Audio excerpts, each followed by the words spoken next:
Good morning 8th class बच्चों। आज हमने 3rd चैप्टर गुरु महाराज का आगमन रीड किया, जो कि एक हास्य कथा है। ठीक है, इसके अंदर हमें लेखक ये बताना चाहता है कि हम हमारे आनंद के लिए कभी भी दूसरों को दुखी या परेशान नहीं करना चाहिए। बचपन में मेरा एक मित्र था, उसका नाम था लल्लू। लेखक कहता है कि मेरा एक मित्र था जिसका नाम लल्लू था। लल्लू के पिता जो धनी, अमीर और गृहस्थी व्यक्ति थे, उन्होंने क्या हुआ, कई साल पहले उन्होंने अपना पुराना मकान तुड़वाकर 3 मंजिला नई इमारत बनवाई थी। तभी से लल्लू की माँ की इच्छा थी कि इसमें मैं मेरे गुरु महाराज को बुलाऊं और उनके पैरों की धूल से मेरे घर को पवित्र करवाऊं।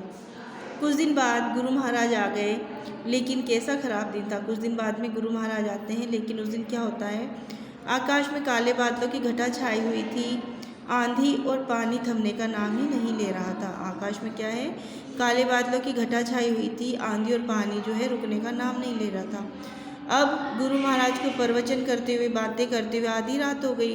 राह के तो थके हुए थे ही, रास्ते के थके हुए थे गुरुजी। अच्छा खाना खाकर पानी पीकर वह अंदर पलंग पर जाकर लेट गए। बढ़िया पलंग था, मेहमान थे तो उनको पलंग भी बढ़िया दिया। बिछौना एकदम नरम बिस्तर थे जिस पर लेटकर गुरुजी की आत्मा बड़ी ही खुश हुई। मन ही मन उन्होंने लल्लू की माँ नंदरानी को कई आशीर्वाद दे दिए। लेकिन अब आधी रात को अचानक क्या होता है कि उनकी नींद उचट जाती है। छत से पानी टपकने लगता है, उनकी तोंद पर टप टप पानी की बूंदें गिर रही होती हैं। अब वे मोटे पंडित जी महाराज जी थे, वह जब सोते हैं तो उनके बिल्कुल पेट के ऊपर पानी टपकने लगता है और वह पानी इतना ठंडा था कि हड़बड़ाकर पलंग से पंडित जी खड़े हो गए, गुरु जी खड़े हो गए। निवार का पलंग था जो भारी नहीं था, और जिससे क्या होता है कि वह मच्छरदानी समेत ही गुरुजी उसे दूसरे कोने में खींच कर ले गए और चुपके से फिर लेट गए, चुपचाप फिर लेट गए। लेकिन अभी 1 मिनट भी नहीं बीता था कि फिर से वैसे ही 2-4 बूंद ठंडा पानी उनके पेट पर आकर टपका। गुरु महाराज फिर उठ बैठे हो गए, फिर पलंग को खींचकर दूसरे किनारे पर ले गए, फिर लेटे पर पेट के ऊपर पानी का टपकना जारी रहा। इस बार पलंग को खींचकर चौथे कोने में ले गए, लेकिन वहाँ भी वही हाल हुआ। इस बार टटोल कर देखा तो बिस्तर पूरा गीला हो चुका था, सोने का कोई उपाय नहीं था। अब की बार देखते हैं तो गुरुजी क्या देखते हैं कि बिस्तर पूरा गीला हो गया और अब इस पर सोया भी नहीं जा सकता। अब रात काफ़ी हो चुकी थी। अचानक हम किसी दूसरे घर में जाते हैं तो वहाँ पे हमें डर भी लगता है।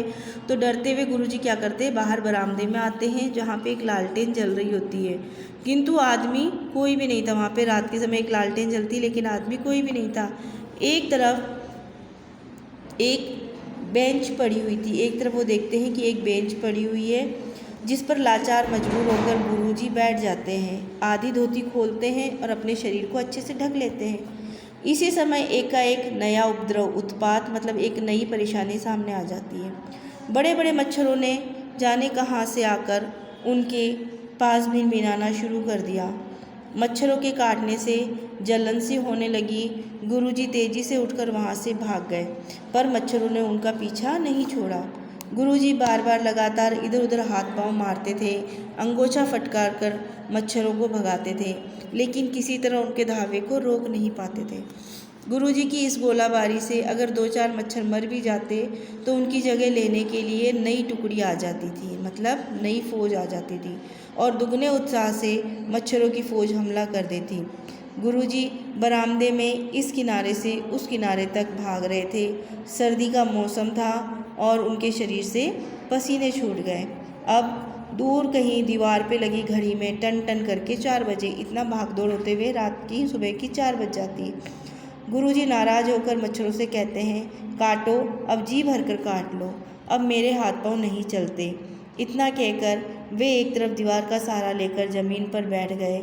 बोले, सुबह तक अगर जीवित रहा तो इस अभागे शहर में फिर नहीं आऊँगा।